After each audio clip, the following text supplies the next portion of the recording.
Muscles attach to bones via a thick band of tissue called a tendon. During adolescence, bones are still immature, and they're largely made up of cartilaginous tissue, not solid bone, and therefore the attachment of the tendon onto the bone is more vulnerable to injury than it is in adults. There are differences between adults and children in the way that tendons attach to the bone. This can be explained in terms of a climber attached to a wall by an anchor and a rope. The climber in the picture could fall if either the anchor is pulled out of the wall or the rope snaps. After puberty, the limbs are longer, creating longer levers, and the larger thigh muscles get stronger. The immature bony attachment, called the apophyses, is not as strong as the tendon, and it equates to the anchor coming away from the wall. We call this an avulsion injury. In adults, the bone has fully ossified and the bone is stronger than the tendon, and adults are therefore more likely to experience a tendon injury, such as a tendinopathy. In the analogy of the climber, the rope is the issue, not the anchor.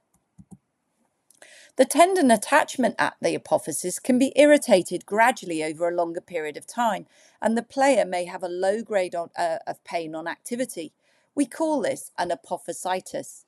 Alternatively, these can come on suddenly and create a separation of a small fragment of bone, as you can see in the X-ray here of the hamstring muscle attachment.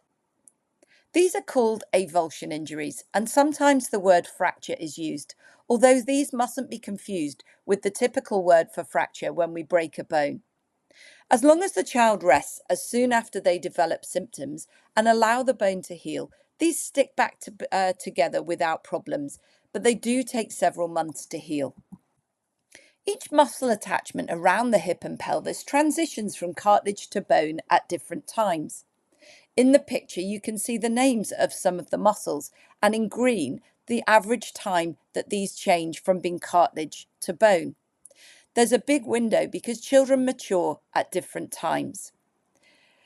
You can see that the quads muscle is one of the earliest to fuse, generally between the ages of 13 to 17, which means children are at risk of that avulsion injury between those ages. However, you can also see that the adductors on the inner thigh, which attach at the groin, may not fuse until the ages of between 20 to 30. So these are often misdiagnosed as groin strains. Up until this process is complete, the capacity of the tendon may exceed the capacity of the bone. The most frequent sites of avulsion injuries occur around the hip and pelvis, and it's rare for these injuries to occur in the knee and ankle in children. The quadriceps muscles at the front of the thigh attach at a bony point just above the hip, so children get very localized pain over this attachment, especially when kicking a ball or sprinting. The hamstring muscle at the back of the thigh attach at the bony point on the bottom of the pelvis, which you can feel when sitting down on a hard chair.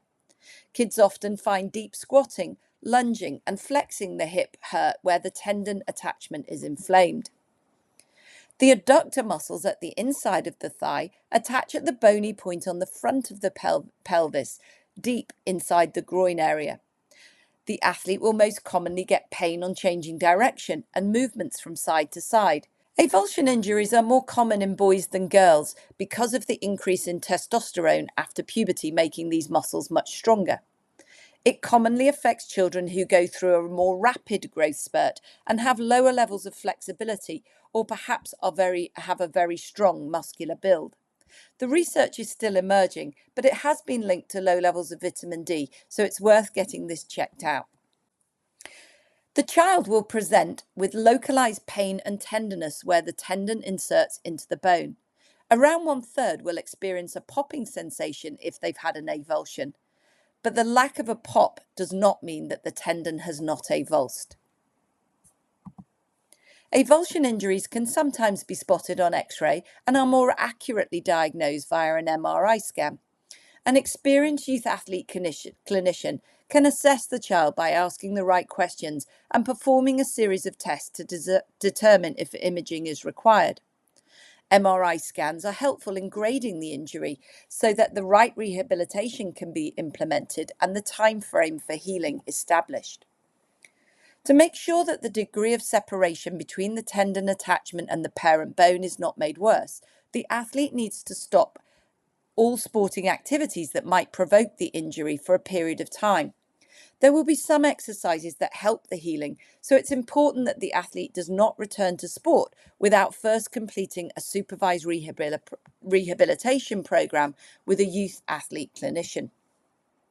From the point of injury and stopping playing, it can often take 16 to 20 weeks to get back to the previous level of sport, depending on the extent of the injury and which muscle is involved. The protocol for rehabilitation moves from an initial period of protecting the injury, enabling it to repair, before starting a progressive supervised strengthening program.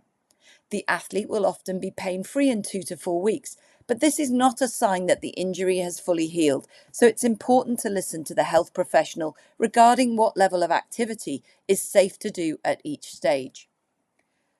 Not all practitioners have the knowledge or expertise to treat children and may not be familiar with these types of avulsion injuries. So check those listed on the Kids Back to Sport directory or ask your local therapist whether they regularly treat children.